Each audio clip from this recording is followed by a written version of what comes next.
جی article شپ گرد سفر اور فراز کے چوتھے باب کے ساتھ حاضر ہوں۔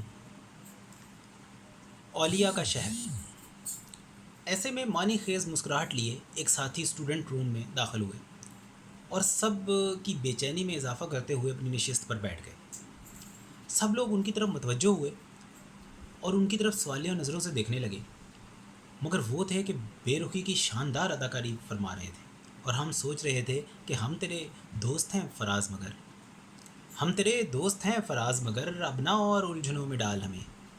آخر کار کچھ شرائط سب کے سامنے رکھ کر انہوں نے سب کی سب شرطیں منوا لیں اور راز کی تمام باتیں کہہ ڈالیں جو کہ وہ سن کر آئے تھے